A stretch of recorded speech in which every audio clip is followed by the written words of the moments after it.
What's up? What's up? Hey, everybody. Welcome back to Resilient Love Reacts. So, we are here to discuss with you guys a couple of trending topics that we just wanted to highlight. So, let's jump right in. I'll go with the first. Go. The first one is touch. It's been a trending topic for quite some time for the last couple of years. Pandemic. The reality of high value men and women are people chasing high value partners for love or just financial security. So, hearing that, Quinn and I did an episode about that, and you guys can check the show notes. But I feel that, first of all, define high value. So high value, to be honest, from what I've seen the last couple of years, let's be honest, this term really came from a gentleman, he's now gone, but Kevin Samuels. Yes. Kevin Samuels made high value trend like no other. You're that right. man know how to market a term. Yes. And so high value, essentially, everybody has their own definition or viewpoint of it, but really it's about financial security. And so when you think about words, security, secure. Yes. A woman wants to feel secure. Okay. So it's a money thing. Okay. But a lot of times with that, what's the opposite of secure? Insecure. Right. So either you're insecure about your finances, you're insecure about yourself. High value is actually way more than just finances. If you have the finances, but you don't have the confidence, if you don't have the communication skills, you may not be able to say high value. Correct. Because realistically, I'm in sales. I need communication. Not only do that, I need to sell my wife, make sure she know I'm still that one. So everything come into sales now. Don't get it twisted. So you got to have some strong communication. You got to be confident in yourself. All right. How you walk in a room shouldn't just be what you wear on. You should wear the suit, not the suit wear you. That's right. So be secure and be high value in that regard. Mhm. But overall, just say, I want a secured man. Right. Like this, let's just make it plain. Yes, high value. Yes, yes, yes. But bottom line, you want him to be fine, financially secure, and there you go. All right. Next topic. I'm going to hit love languages. So there's been a debate about love languages. It's actually from Dr. My husband always trying to tone me down. You know what? That's a topic right there. That is a topic. My voice carries. Mhm. Okay? So when you're listening to this episode, baby, you might feel like, is Brianna louder than him? My voice carries. It's like me be all. Yeah, that's so bad. I'm good. So, and I be like, because sometimes she be like, when she get into it, it's like she ready to sing. I be like, is Tina about to come out and knock me home, man? Like, Anyway, but love languages. Dr. Gary Chapman, because my husband's going to go down that street for a while. So the question is this. When it comes to love languages, is it an actual relationship tool or is it just a trendy thing to say? Here's my take on it. My take is love languages helps with a psychological aspect of the relationship. When a person is trying to assess how they receive love, Dr. Gary Chapman provided 5 simple ways to assess how you receive love and then how you give love. And so to answer the question, for me, those are still relationship tools, or that topic of the love languages, 5 love languages, is a relationship tool. I don't think it's just something trendy to say, because, I mean, let's just keep it real with each other. This man wrote this book in the 90s and it's still relevant today. So for it to be a trend, I think not. I think it's something really valuable for us to utilize in our relationships. And he has even expanded his messaging to be specific, such as love languages for teenagers, love languages for military families. So he has expanded his topic. So for me, it's always going to be a tool, a really good tool. Yeah. I would say the same thing. I think it's a really good tool. I definitely disagree of not seeing it as it wouldn't be around this long. And because I follow a lot of book recommendation channels, it wouldn't be recommended as much as it is if it wasn't working.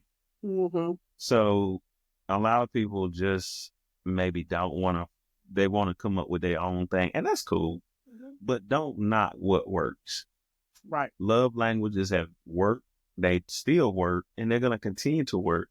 It's simply just a resource tool to get to know your partner better, to have a better understanding, learn how to communicate, just learning even how to respond to them in a manner that they can receive, because that's the ultimate goal, is that your partner can receive what you're saying. Or sometimes you just may need to listen based on the love language.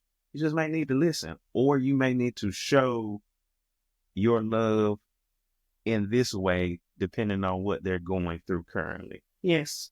So, this other one, this one is something I have just learned a new term today. So, this one is financial independence versus soft life culture.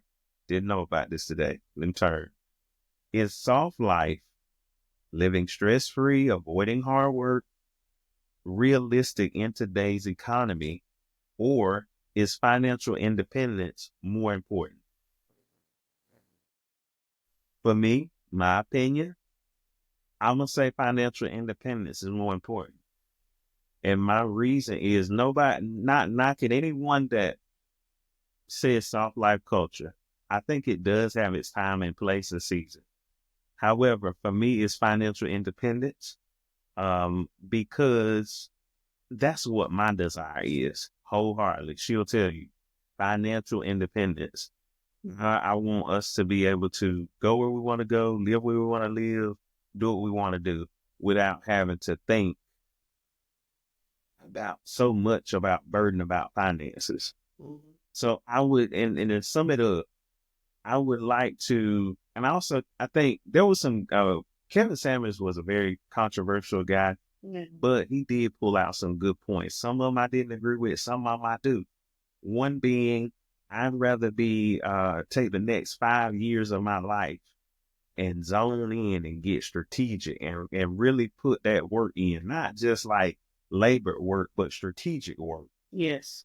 So you could work hard, per se, strategically. I don't want to say hard. You could work strategically for the next 5 years of your life and live a soft life for the rest of your life.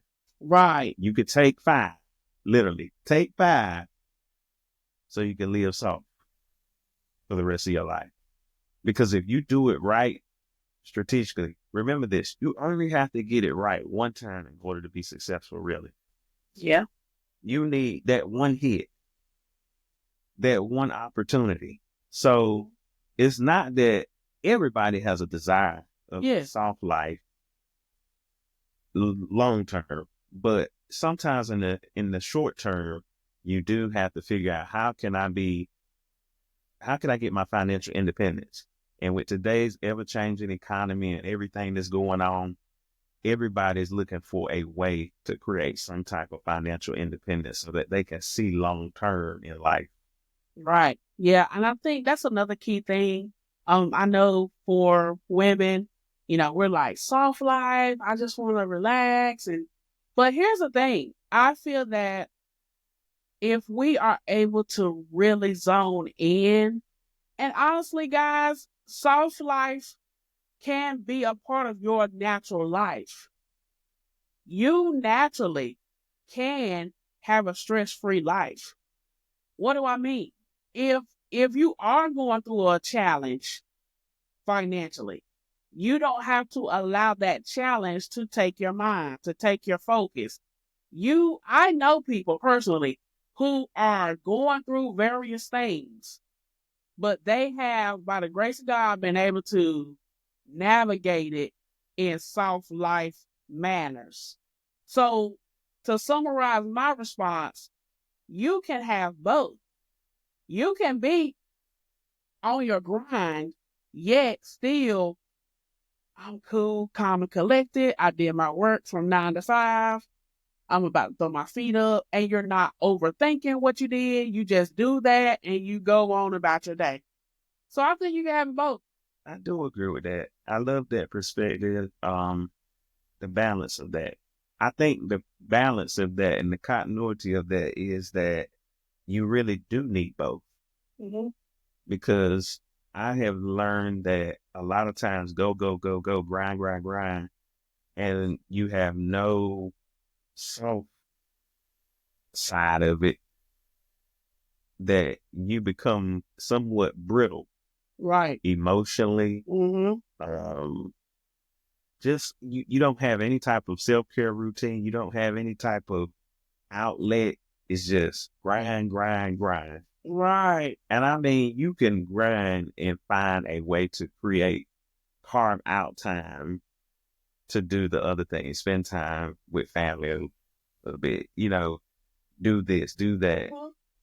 So yeah, I think having both is a balance. I think I have just, because of where I am in life now, my major is in financial independence, and my minor is in the soft life. Mm-hmm. And I'm going to major in soft life. And see, that balances out though in a relationship. Look at that. I'm in that season. We're opposites, but we can help balance each other out. Mm-hmm. Yeah. Yes, for sure. Okay, I'm going to do one more and then we'll close it. So the last one we're going to highlight is which one? People. Yes. Yeah. Yes. That's the big one. We want to close out with this one. So the question is this. Are people leaving relationships too quick? Are modern relationships failing because people don't want to work through problems? And we're going to close our episode with this. So, bottom line, guys, for Brianna, the answer is yes. Now, I will put a disclaimer. I understand that if this is a case by case, but if you say answer the question, my answer is yes. Because based on conversations with individuals, it really comes down to communication. And then also it comes down to patterns. So patterns and communication. Patterns because that person during your time of interaction, hee-hee-ha-has, you saw things, you heard things, but you disregarded those things. And so fast forward, titles have been established. We're going over people's houses. We're posting them on social. And so now today we're saying peace out. What I'm here to say is you got to play the long game. And the long game simply means if I am talking with Johnny, I'm going to use me and Quentin. I'm not even going to try to add to the story. When me and Quentin first got reconnected in 2014, it started off with pure messenger. Keep in mind, this is somebody I went to school with. So there's a little history there. But the point is, it started off in Messenger, guys, even though I knew Quentin. It started off in Messenger. It wasn't until like a month, maybe 2 months later, that we actually got on the phone. From that phone conversation to the day we decided to claim titles was honestly another 2 years. And some of y'all may judge that and say 2 years. But again, I'm all about the long game. I was and am invested in him. So I was like, hey, I'm not laughing with nobody else. I'm talking to you. I want to build with you and vice versa. So to summarize my answer, yes, a person should, people are leaving relationships early. And I feel like it's because they're not doing the long game. Now, there is a cutoff. And me and Quentin did have a cutoff in that 2-year time span. But after that cutoff, we did decide to come back together. And here we are today. So that's being transparent. We did cut it off. But so again, we cut it off in the sense of the talking stage. We were just talking. But once we came back together, that's when we said, okay, we're together and now we're married. So, Right. Your thoughts on that? Yeah, of course. People are leaving too soon, and most times before they even get started. Mm-hmm. So literally, I just saw something a couple nights ago, where I was just like, doesn't even make sense. It's just like people don't have any skin in the game anymore, or they it's almost like trading. Like they would look at the value of the market better than they do the potential partner that they're looking at. Mm-hmm. And so they haven't, it's like not enough value built there. Because back in the day, when I think about like grandparents and stuff like that, it wasn't as easy to leave. For some, it was. But the ratio to now, very different. Most of them have big families, etc. And now we also have, again, I gotta go back to it. I think heavily that social media has impacted the way people respond in relationships. Right. I think that we have this fantasy and that we miss facts. Right.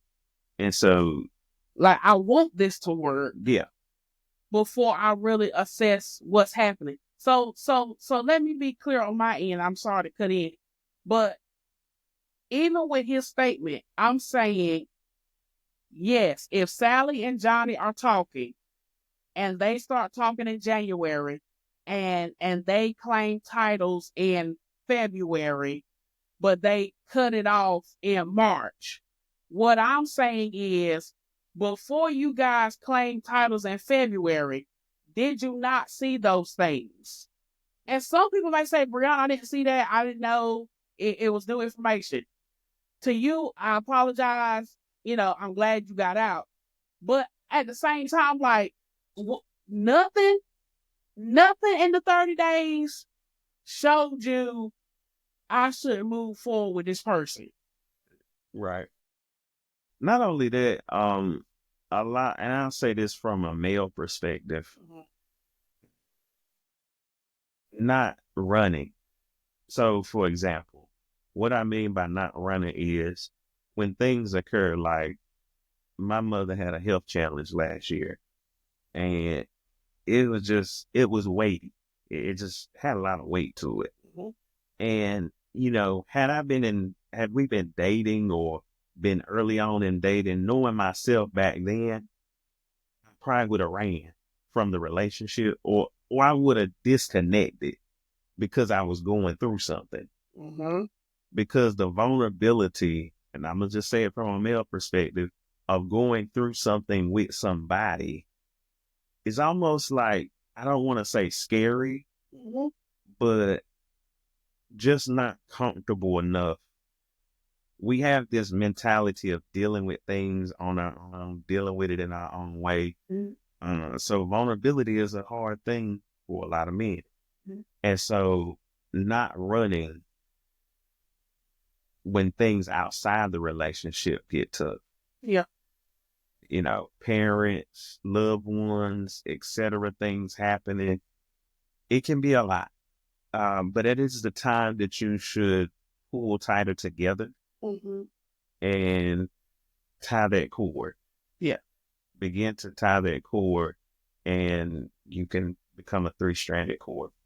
Yes. So you guys heard this probably wasn't rapid fire, but it was us giving you our perspective on 5 questions trending in today's society If you want to hear some more Resilient Love Reacts, make sure that you follow us on Instagram, YouTube, and Facebook, Resilient Love Podcast.